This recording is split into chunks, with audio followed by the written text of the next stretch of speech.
Yo, what's good, y'all? This is Taj from Taj Fitness. Need help with your push-up game? Stay tuned. I'll show you how.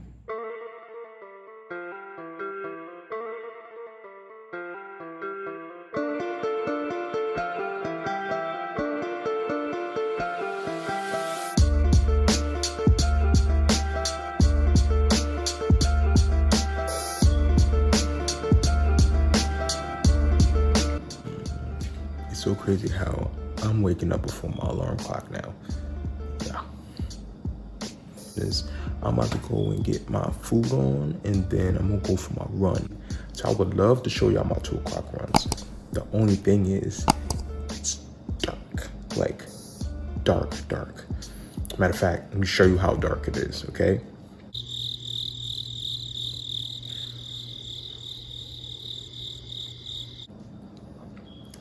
Yeah, that's what I'm talking about.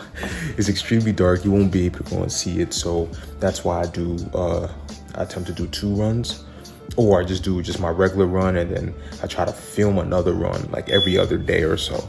So yeah, unfortunately, that's the thing about living over here. So I'm about to go and eat. Let me show y'all what I ate a few hours ago, technically last night, but yeah, a few hours ago. For the people who don't know, I am on keto. I live a ketogenic lifestyle. So, bam! 6 net carbs, guys. 6 net carbs. I'm not much of a bread person, but from time to time, I do have some cravings for it, and pastas and stuff. So for people who don't know, this is what you generally, there you go, would do. You have the carbohydrates here, which is 13. You have the dietary fiber, and all you do is just subtract the carbohydrates from the dietary fiber. Net carbohydrates is basically the carbohydrates that your body consumes, right? Your body absorbs, I would say. And the rest of the carbohydrates, your body just gets rid of via waste, okay? So yesterday I had 2 slices, which equates to just 12 grams of carbohydrates that my body utilized. And the rest, just use the bathroom. It's that simple. So for the people who do love carbs, that is something to definitely think of getting. It is by Schmidt bread. I guess that's what it's called. Yeah, Schmidt breads. Old Time, I'm sorry. It's by Old Time Schmidt breads? I don't know. But good stuff here. I also go to ShopRite or BJ's for wraps that has virtually the same thing. So about 3 to 6 grams of net carbs. I love it, guys. Y'all can have a lot of wraps, a lot of breads without pushing the threshold of the 40 grams of carbohydrates to keep yourself into ketosis. I believe that is a general rule of thumb, right? I'm about to go and potentially make me a grilled cheese sandwich because I was feeling for that for the longest, okay? So I may mess with that, and I have a little bit of ground beef that the missus made, and it was, wow, it's amazing. So I'm probably gonna go and have a little bit with that. See, what I do is I put the ground beef in the grilled cheese sandwich. You see, I ain't up on that. I've been doing that since the 90s. So let me go and get this food real quick, and I'll catch y'all later when it's not 2 o'clock in the morning. See, the cool thing about editing is that I can just speed up the time. So instead of 2 o'clock, it's gonna be, let's say, 6 o'clock?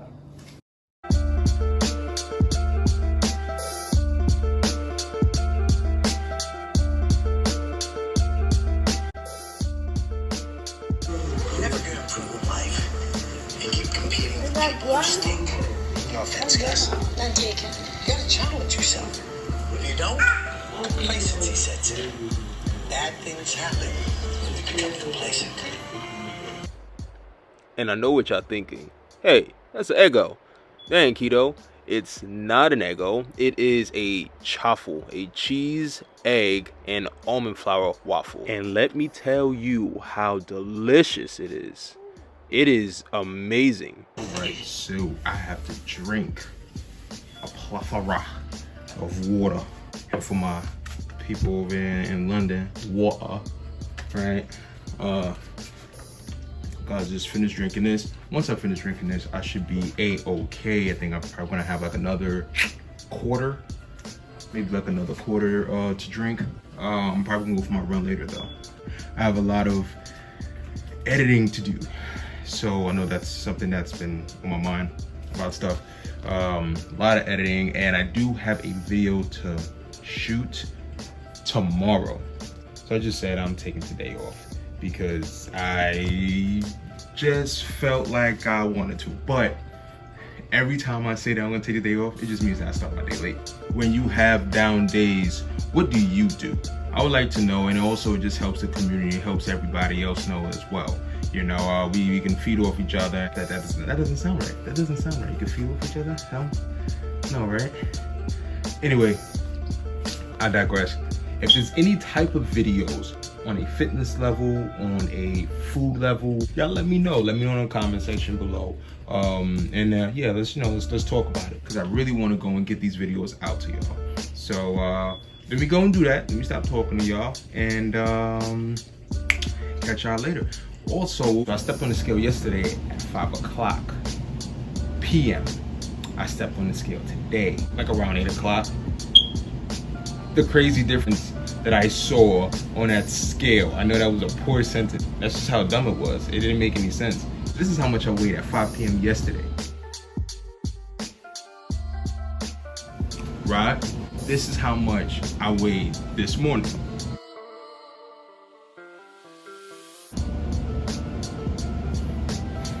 Exactly.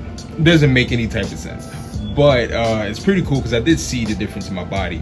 I wish I took a picture of what I looked like, however, and I didn't. So I feel bad. I'm sorry. Okay. I'm sorry. I was trying to figure out how come I'm not losing as much weight as I normally would while I'm on keto. But one of the key factors that I realized was that, I'm not drinking enough water. The past few days I haven't been drinking hardly, maybe a quarter of a gallon, which is horrible, because while you're on keto, you should be drinking a lot more water. You should be up in your intake just a little bit, nothing too crazy, but you should be up in your intake of water. I was drinking a quarter, and I'm usually drinking about a gallon, especially like if I'm on carbs, if I do like a carb type diet or whatever. Y'all know me, I don't like saying the word diet, but lifestyle, whatever. And I do have carbs. I'm drinking tons of water. Like probably like a gallon and a half at times. Usually a gallon, a little bit over, but then a gallon and a half, because I feel thirsty. I didn't feel no type of thirsty, but I felt in my body, it felt weak and all that stuff. Yesterday I did increase my water intake, and I finished close to a gallon. Cause like I said, for some reason while I'm on keto, I don't feel thirsty, but I know I need it.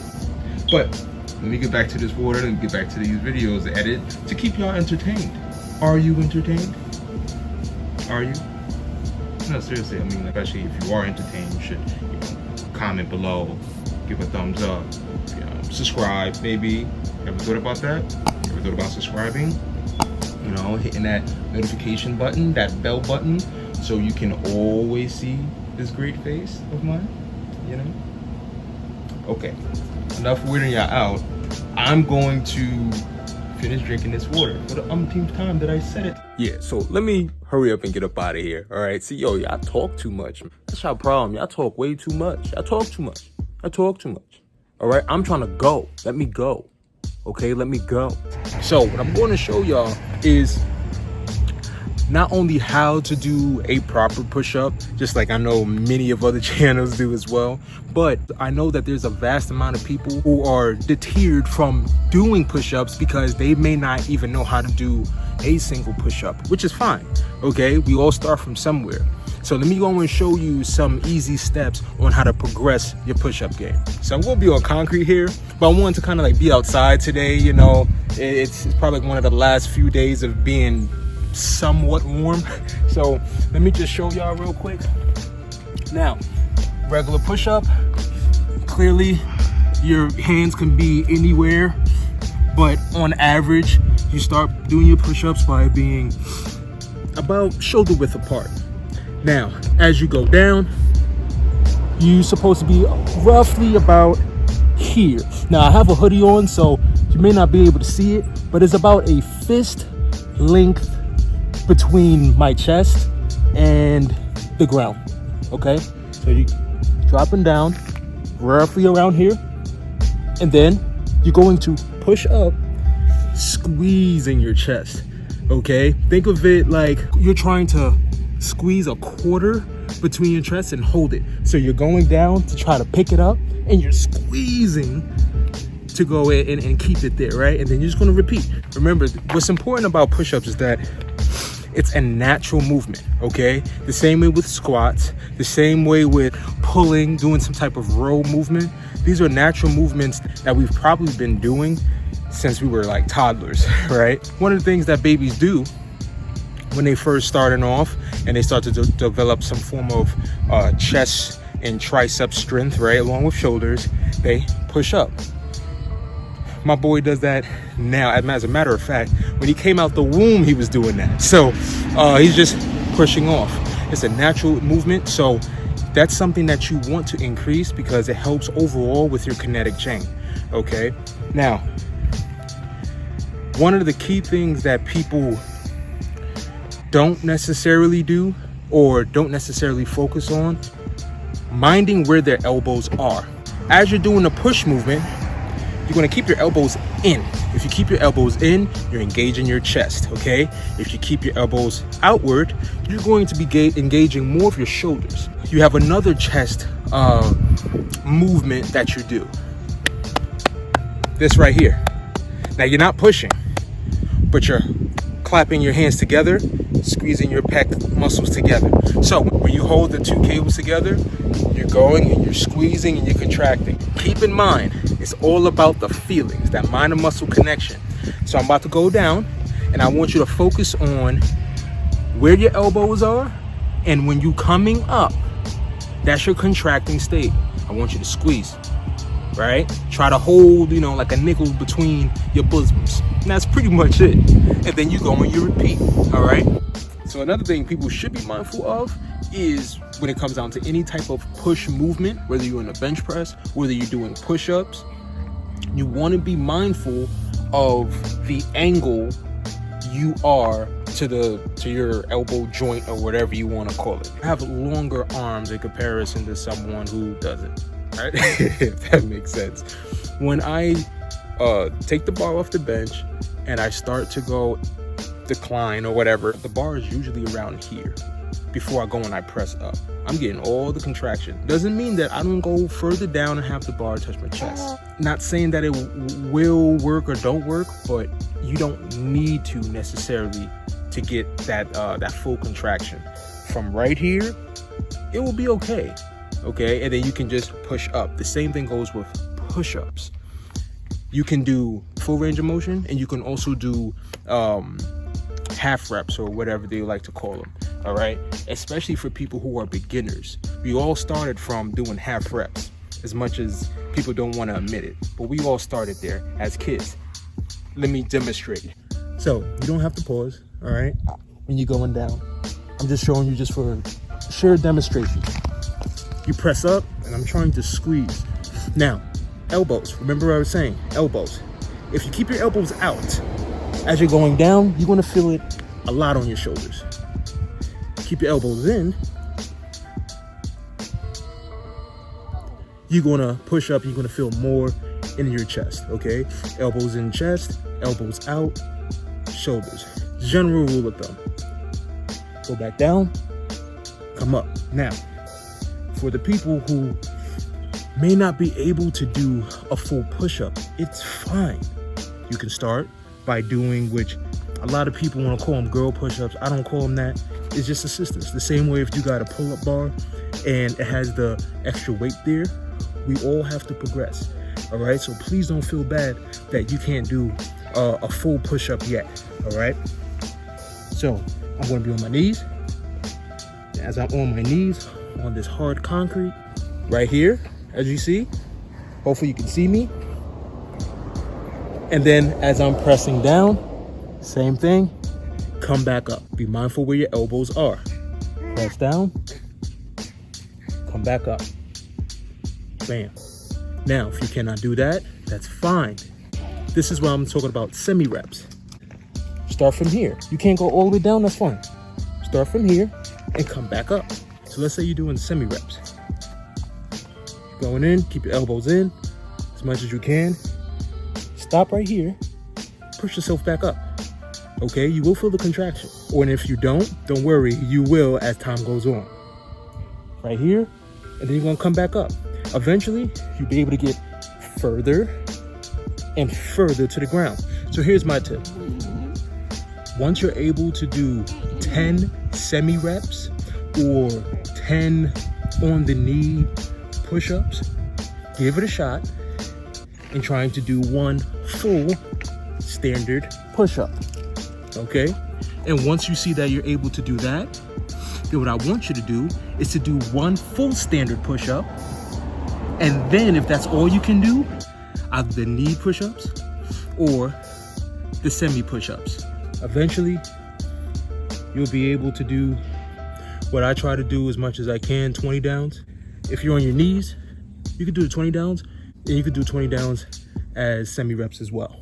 Pretty sure if you're able to do 20 downs in any of those variations, you're probably going to be able to do at least one push-up. Try it for a week and then test yourself by attempting to do one push-up. All right, now for the people who already know how to do push-ups or know how to do more than 1, 2, 10 or whatever, y'all can also try the 20 downs. You're gonna go and start with 20.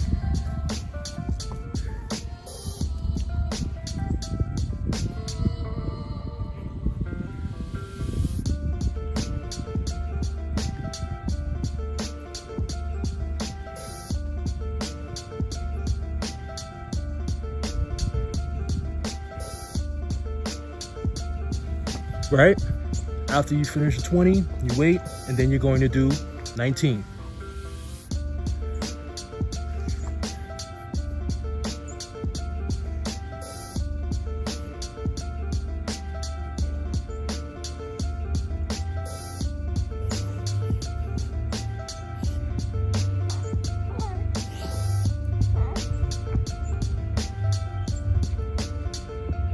Just like that, all right? So guys, like I said, you can do it in any type of way, whether it be on your knees, whether it be partial reps.